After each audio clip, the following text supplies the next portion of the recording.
Irmãos, a paz do Senhor, estamos de volta e nós queremos falar alguma coisa para melhorar o entendimento a respeito do livro de Cantares de Salomão. É claro, é evidente que muitos já estão cientes de toda a história da igreja que está contida no livro. Até o capítulo 4, então nós temos uma história que se processou profeticamente na vida da igreja desde seu primeiro dia até o nosso tempo. Quando nós chegamos no capítulo 5 de Cantares, nós começamos a ver a fase de transição. A igreja agora, ela vai partir. Então, todo o assunto que está no livro agora, toda a preocupação que está no capítulo 5 é mostrar esse momento de transição. Então, a igreja cumpre a sua missão aqui na terra e agora ela vai ser transportada para a eternidade. É preciso entender, inclusive aqui, só uma abordagem, não é uma crítica, mas é uma observação. Quando o texto aqui nos fala em Cantares a respeito, quer dizer, um título, subtítulo, que às vezes vem no capítulo, que não é uma sequência profética. Observe, os irmãos vão ver claramente, eu gostaria muito, inclusive, que uma das perguntas hoje fosse no sentido do subtítulo que está aqui com o capítulo que está falando sobre outro assunto, para que os irmãos observem o que é a palavra revelada e o que é a palavra, não é, criada, a palavra que as pessoas trouxeram para a razão, racionalizada, o que é diferente da palavra revelada. Então, exatamente. O pastor Gilson está trazendo aqui a informação melhor. A interpretação está aqui. O subtítulo é uma interpretação. E a interpretação diz o seguinte, que esse capítulo, olha aqui, vamos ler. A esposa finge indiferença pelo esposo. Não existe nada disso no capítulo. Nada, absolutamente nada. Outra coisa, mas segue-o imediatamente. Outra coisa que não aconteceu. E aqui buscam muito menos isso. E por último, a pior coisa, reconcilia-se com ele. Não é verdade. Então veja aqui, quem pegar um subtítulo desse e pegar a Bíblia por interpretação, vai interpretar tudo errado. Porque aqui não está dizendo nada disso. Aqui está falando de uma igreja, de um momento profético, onde o Senhor Jesus se dirige à igreja, esse momento que ela vai partir, uma igreja fiel e uma igreja infiel. Então ele está dizendo, a fiel vai comer, né, do banquete, a infiel não. A infiel vai apresentar desculpas para não ir, né, e ela vai perder a bênção do Espírito Santo, porque quando a igreja for arrebatada, o Espírito Santo será levado. Que a função do Espírito Santo, a função do Espírito Santo é preparar a igreja para o arrebatamento. E ele vai junto com ela. Querem ver? Na Bíblia, você vai encontrar a história de Abraão, Isaque, não é? Quando Abraão diz a Eliezer, vai lá, busca uma esposa para meu filho Isaque. Eliezer vai, jura, ele faz um juramento ao pai, eu não vou trazer aquela que tem que ser a esposa de seu filho Isaque, eu vou ser fiel. É a função do Espírito Santo. Então ele traz, ele vem, leva a Rebeca. Então, aí vem o esposo, sai ele ao encontro. Veja como isso é importante. A igreja vai ao encontro do noivo. Não é o noivo, ele descerá, ele não desce. Ele vem até as nuvens e a igreja vai ao encontro com ele. Isaque não veio, ele ficou esperando. Então, quando Eliezer levou, Rebeca levou tudo que tinha. Não tinha mais nada para fazer. A turma que estava da casa de Rebeca disse, fica mais um pouco, Não, aqui não tem essa história, não. Chegou o momento, não. O Espírito Santo levará a igreja, ele cumpre a sua missão, que é profética. A ação do Pai, do Filho e agora do Espírito Santo. Então, o que vai levar? Ele vai levar todas as riquezas da igreja. Aí você vai encontrar aqui, já vim para o meu jardim, irmã minha. Quando você tem esse texto, já vim para o meu jardim, ele está falando de um momento profético. Não quer dizer que a igreja já viu esse momento, não. Ele está profetizando esse momento. Agora, esse momento vamos dizer, é um aviso solene aqui que está dizendo, olha, vai acontecer isso. Eu vou vir para o jardim, vou colher a mirra, o sofrimento da igreja, as bênçãos, vou levar o mel, quer dizer, eu vou tirar a revelação. Ele vai tirar o Espírito Santo, vai tirar tudo. Tudo que ele deu, ele vai tirar. Então, já vim para o meu jardim, irmã minha, comer e tal. Aí, agora, ele já está falando também, ao mesmo tempo, da igreja que foi embora. Do casamento lá, do encontro, do banquete com Jesus. Está falando disso. Daí um pouco ele para e diz assim, mas uma outra igreja vai ficar. Não é o mundo que vai ficar, o mundo vai ficar. Ele está falando aqui, é outra igreja que despiu seus vestidos, quer dizer, as vestes de salvação. Quando você fala vestes de salvação, as pessoas não entendem que são as vestes sacerdotais. E as vestes sacerdotais é o direito que o crente tem de falar com a eternidade, através de Jesus, que é o sumo sacerdote. Então, a igreja é sacerdotal. Quando ela tira as vestes, ela não tem mais compromisso com a eternidade. Entendeu? Ela não depende mais da eternidade. Ela não precisa mais de Deus para nada. O mundo está aí pronto para resolver todos os problemas dela. Uma religião boa resolve todos os problemas. A China já está fazendo Bíblia lá. Os outros grupos aí que estão se degladiando estão fazendo Bíblia também. Eles já despiam os vestidos. Então, por que despiu os vestidos? Então, era o mundo? Não, não era o mundo. O mundo nunca vestiu vestes sacerdotais. Então, já tirei o sapato dos pés. Quer dizer, ela já não evangeliza mais. Por que evangelizar o quê? Você vai ser salvo para quê? De quê? Salvo de quê? Você salvou da democracia para ir para o comunismo. Você salvou do socialismo para ser não sei o quê. Não, isso é outra coisa. Não tem nada a ver. A política não tem nada a ver. Entendeu?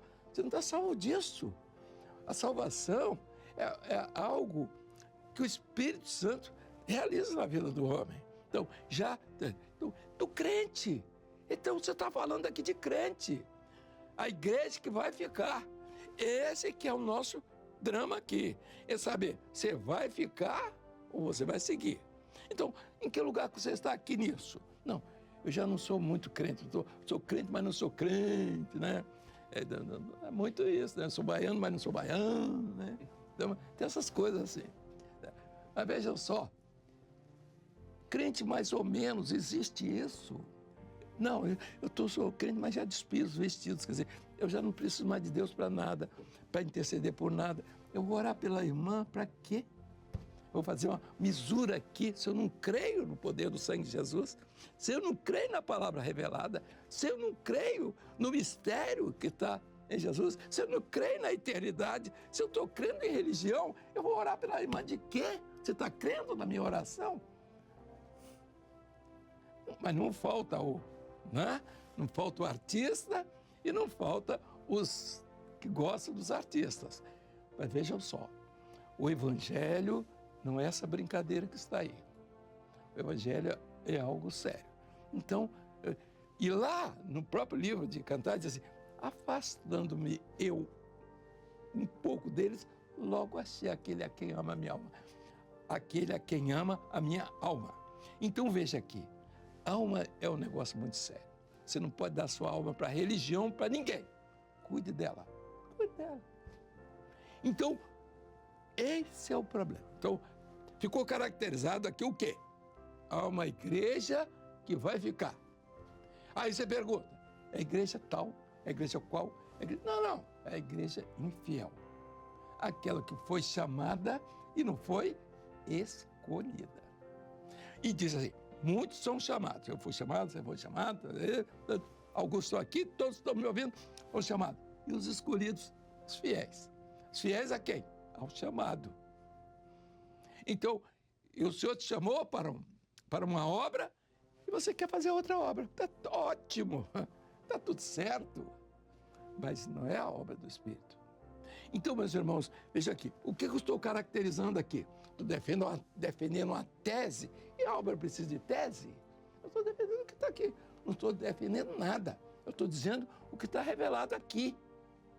Aí o cidadão diz, então, quer dizer, o subtítulo aqui não tem nada a ver com o que está escrito aqui. Então, subtítulo é interpretação. Eu interpreto.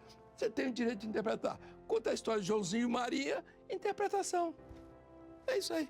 Agora, Bíblia não tem negócio de interpretação, não. Historicismo, catequicismo, é isso que você está pregando? Então, nós não estamos pregando isso. Nós estamos falando de Jesus, estamos falando de uma palavra viva, estamos dizendo aquilo que é a ocorrência que está diante de nós, fatos e tal. Então, quando nós lemos o livro, porque o Senhor Jesus é aquele que é, aquele que era e aquele que há de vir. Então, ele é aquele que ele é passado, ele é presente e é futuro. Então, ele é eternidade. Nós passamos, mas ele não passa. Então, porque ele é a eternidade. Nós fomos criados, ele não é criador, ele é criador. Então, aí vão as diferenças.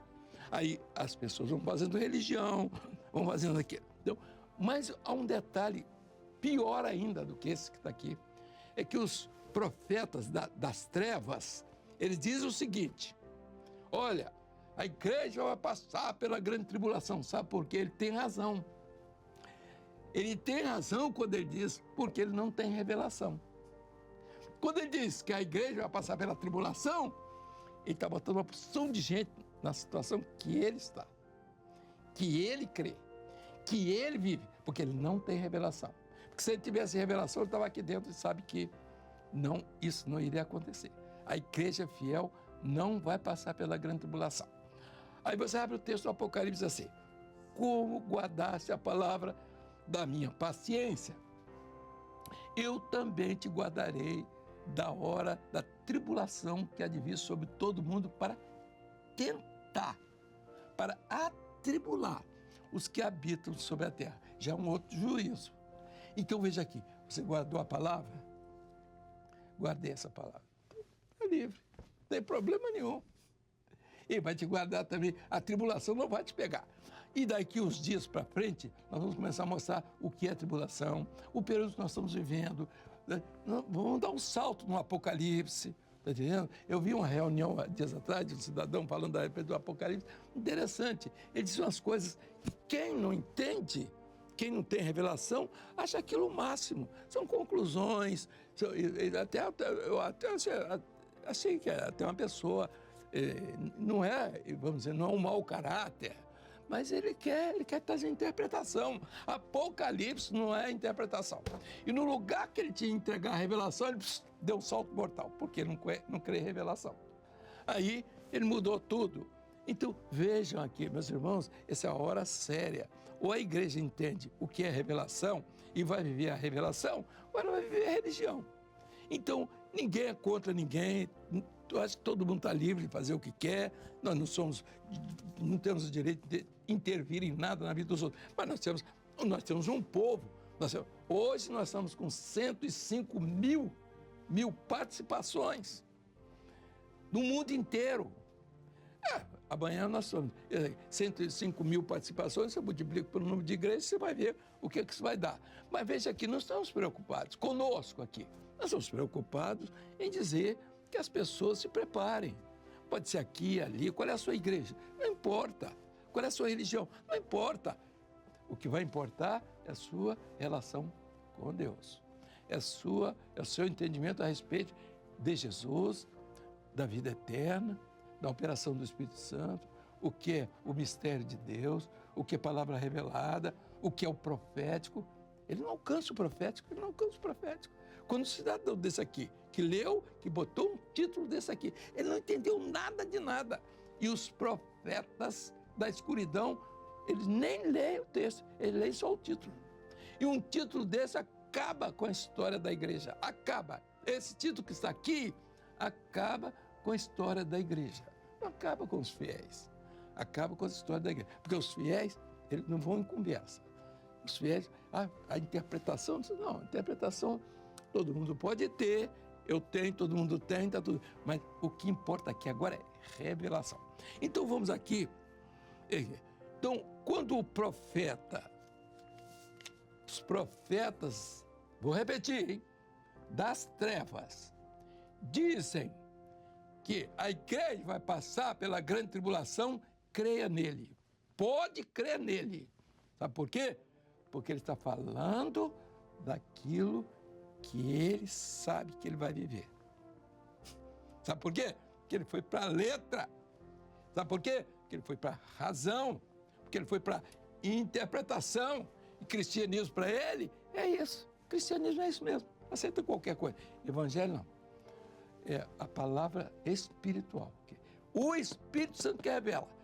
Eu estou mostrando, vejam só, meus irmãos, não estou contestando Bíblia. Isso aqui não é Bíblia. Isso aqui é um texto que até um servo de Deus colocou aqui, mas vamos aqui terminando. Então, não haverá mais revelação a partir do arrebatamento. A igreja fiel vai embora e o revelador dos mistérios levará essa igreja. Ela não tem mais compromisso com o mundo. Não há mais um período de salvação. Deus tem um projeto para Israel, é outra coisa que não me interessa, é com Israel. Ele ficou e vai responder do jeito que está profetizado a respeito de Israel. Nós só temos que fazer uma coisa, como igreja, dizer, ó Israel, você vai ficar, mas olha aqui, o Messias já veio, é isso mesmo, agora você se arrume aí. Se defenda agora. Começa a gritar aí, lá dentro de Israel, dentro de Jerusalém, para vir o Messias, para salvar vocês da boca do mundo que está aberto aí para comer, engolir tudo.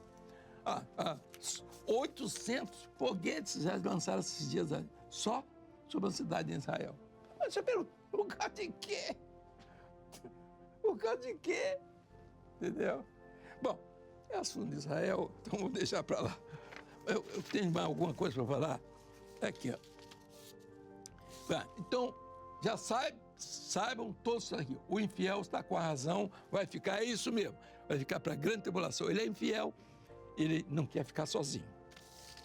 Aí ele vai entrar porque aquele Constantino, porque o teólogo que viveu 500 anos atrás, ele não quer saber o que Jesus tem, não. Não tem revelação, tem o que o teólogo falou. E os teólogos estão fechando as igrejas todas, estão por aí. Eu quero ver para onde é que você vai. Olha aqui. Eu dormi, só isso aqui, no verso 4, ou a pergunta 4. Identifique, lendo Cantares, capítulo 5, versos 2 e 3, identifique a situação da igreja infiel, que foi chamada, mas não foi escolhida. Foi chamada, está aqui no livro, não foi escolhida. Identifique, eu dormia, comodismo. A igreja que se acomodou. Você está acomodado, você quer ouvir pregação. Todo dia vai à igreja para ouvir pregação. Entrou pelo ouvido, saiu pelo outro. Entrou pelo ouvido, é isso? Não, você tem que se alimentar da palavra. Você lê. A palavra tem um segredo, que é o Espírito Santo. Porque é Ele que está aqui na palavra. Porque sem Ele você não consegue nada. Você vai falar bobagem até dizer chega. Entende? A razão, o que é que você acha? O que é que você pensa? O que é que você diz? E o que é que você acha? Eu me lembro, na época de menino, eu era louco por circo. Meu pai e minha mãe não deixavam, não, mas quando mesmo eu queria ir para o circo. Então, eu conheci um palhaço lá, e a conversa dele, o que é que você acha? Aí, o que é que você diz? O que é que você pensa? Aquela mesma conversa, negócio de palhaço. Meus irmãos, Não tem isso aqui, não existe isso. O que você acha? O que você pensa? O que você diz? Eu quero lá saber de negócio de doido aí. Aqui, ó. Comodismo. Eu dormia. É a sua situação, né? Quem sabe, né? Não estou falando mal de você. Você está dormindo mesmo, mas precisa acordar, olha aqui. Despi os meus vestidos. Então, as vestes sacerdotais. Quer dizer, a pessoa pensa assim, veste salvação. Salvação, sabe o que é? É você ter o direito de entrar no sumo, né? Direito do sumo, de entrar junto com o sumo sacerdote e no Santíssimo. Você deixou isso. Você vai nu, do seu jeito, entra. O sacerdote não podia entrar com a sua pele exposta. O Senhor não permitia por causa disso. Porque não é um homem nu. Nu é ele, o homem que nasceu, que criou, que vive aí, que não tem compromisso, que está despido das vestes de núpcias, das vestes de casamento, não só das vestes nupciais, mas principalmente da sacerdotal. Como é que eu vou orar por você? Por você orar por mim? De quê? Por causa de quê? Vou botar a mão e você vai ficar curada. Né? Pode até acontecer isso. Você tem revelação, se põe as mãos, eu vou dar uma bênção. E às vezes até para morrer. É para curar. Vai para o céu. Olha aqui, não vamos tratar disso para ninguém ficar triste hoje aqui, porque hoje é o dia de bênção daqui. É lavar os pés, não é como todo mundo já fez aí. Então, é abandonar o caminho. No fundo, já lavei os pés. Abandonou o caminho. Pronto.